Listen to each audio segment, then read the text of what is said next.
Assalamualaikum warahmatullahi wabarakatuh. Bagaimana nih kabarnya teman-teman? Semoga sehat semua ya. Kembali lagi dengan saya.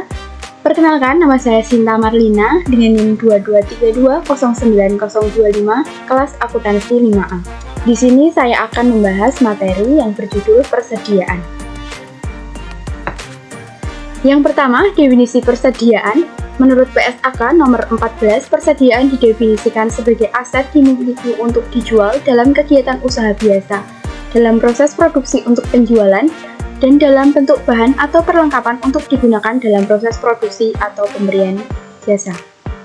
Kemudian menurut Kieso tahun 2018, persediaan adalah aset yang dimiliki oleh suatu perusahaan dan tersedia untuk dijual dalam kepentingan bisnis atau merupakan barang yang akan digunakan untuk memproduksi barang yang tersedia untuk dijual. Kemudian jenis persediaan ada dua, yaitu yang pertama ada persediaan perusahaan dagang atau bisa disebut persediaan barang dagang, dan yang kedua persediaan perusahaan manufaktur dikategorikan menjadi tiga. Yang pertama persediaan barang jadi, merupakan barang produksi yang selesai diproses dan siap untuk dijual, dan yang kedua barang dalam proses merupakan bagian persediaan barang produksi yang telah masuk proses produksi tetapi belum selesai, dan yang terakhir yaitu bahan baku merupakan barang dasar yang digunakan dalam produksi tetapi belum dimasukkan ke dalam proses produksi. Kemudian metode pencatatan persediaan ada dua, yaitu yang pertama sistem pencatatan periodik. Metode pencatatan periodik merupakan metode pencatatan yang sederhana dan mudah untuk dilakukan. Dalam metode ini, pencatatan atas pembelian dan penjualan dibedakan satu sama lain. Pencatatan atas pembelian akan dicatat dengan mendebit akun pembelian dan mengkredit akun kas atau utang, sedangkan untuk pencatatan atas penjualan akan dicatat dengan mendebit akun kas atau piutang dan mengkredit akun penjualan. Kemudian sistem pencatatan perpetual. Metode pencatatan perpetual merupakan metode di mana pencatatan dilakukan setiap waktu secara terus-menerus berdasarkan transaksi pemasukan dan pengeluaran persediaan barang serta retur atas pembelian barang yang dilakukan oleh sebuah perusahaan. Metode pencatatan perpetual disebut juga sebagai metode buku, yaitu di mana setiap persediaan barang masuk dan keluar selalu dicatat dalam pembukuan. Kemudian, yang ketiga, perbedaan pencatatan metode periodik dan perpetual. Yang pertama, sistem pencatatan periodik, yaitu jurnalnya pembelian pada kredit, retur dan potongan pembelian pada kredit, beban angkut pada debit. Kemudian, sistem pencatatan perpetual, kalian itu tidak akan menemukan akun-akun tersebut di dalam sistem pencatatan perpetual, karena di dalam sistem pencatatan perpetual akunnya itu persediaan barang dagang. Yang tadi merupakan transaksi pembelian, kemudian yang ini adalah transaksi penjualan. Nah, di transaksi penjualan ini sistem pencatatan periodik dan sistem pencatatan perpetual itu sama, penjualan pada kredit, retur, dan potongan penjualan pada debit. Nah, yang membedakan itu ketika ada transaksi penjualan, maka dalam sistem pencatatan perpetual, ketika ada transaksi penjualan itu maka diikuti dengan jurnal penambahan harga pokok penjualan dan pengurangan pada persediaan barang dagang. Nah, dan ketika ada retur penjualan, itu juga diikuti dengan penambahan persediaan barang dagang dan pengurangan harga pokok penjualan. Nah, di dalam sistem pencatatan periodik itu tidak diakui akun tersebut. Kemudian ini merupakan jurnal metode periodik dan perpetual. Kalian bisa langsung simak jurnal-jurnal tersebut.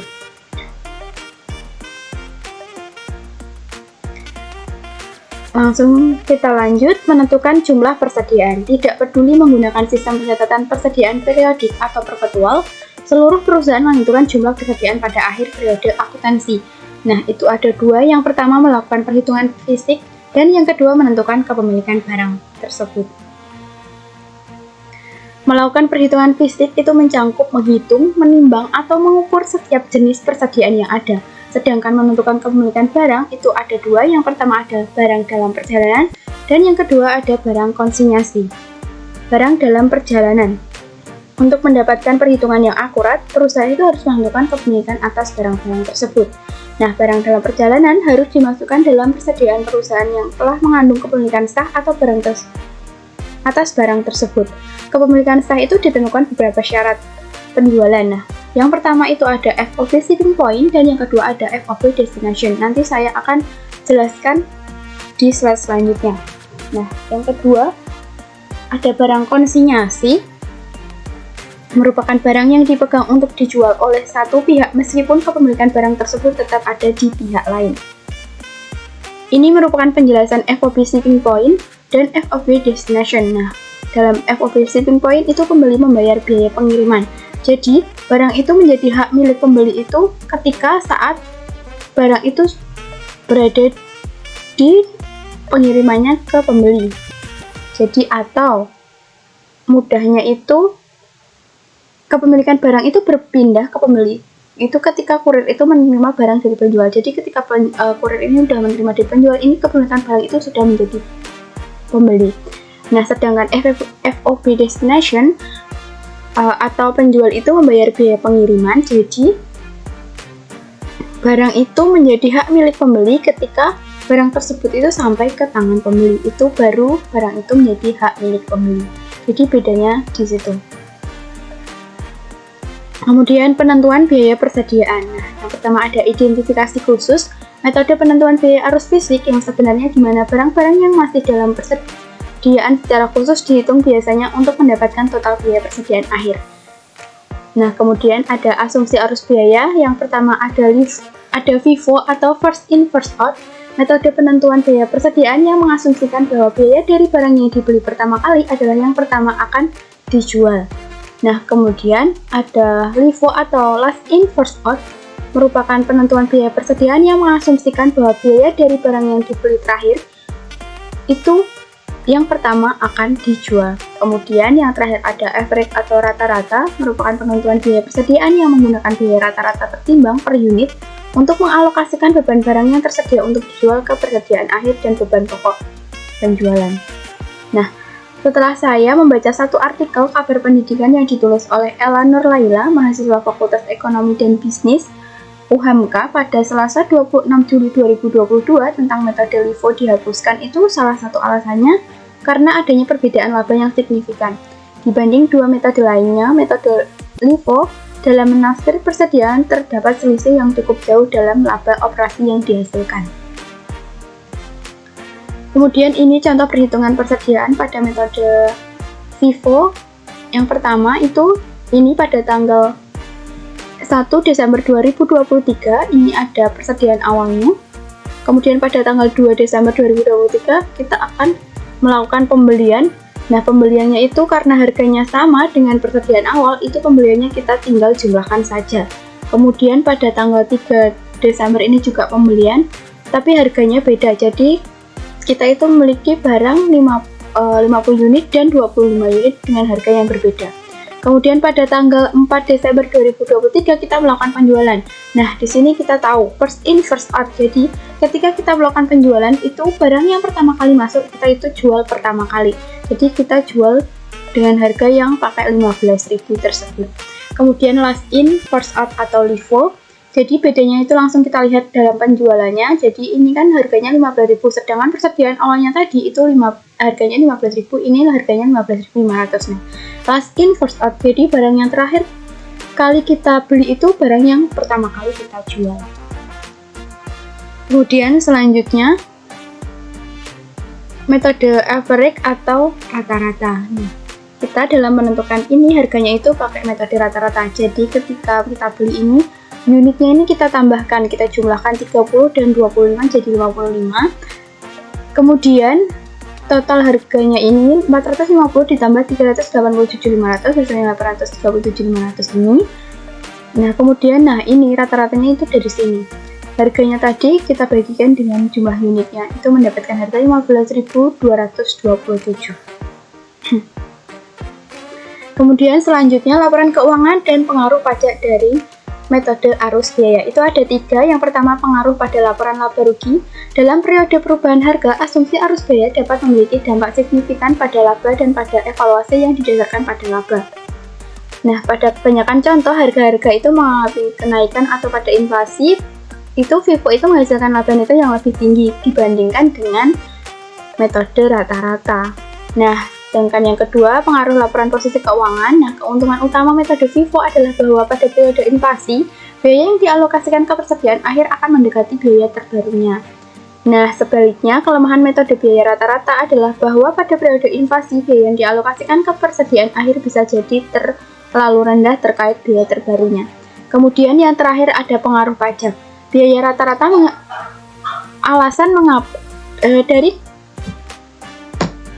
kedua ini, metode FIFO itu kan yang paling menguntungkan ya ibaratnya. Tapi kenapa kok perusahaan itu masih menggunakan metode rata-rata? Nah, alasannya itu karena biaya rata-rata menghasilkan pajak penghasilan yang lebih rendah akibat laba neto yang lebih rendah selama waktu kenaikan harga.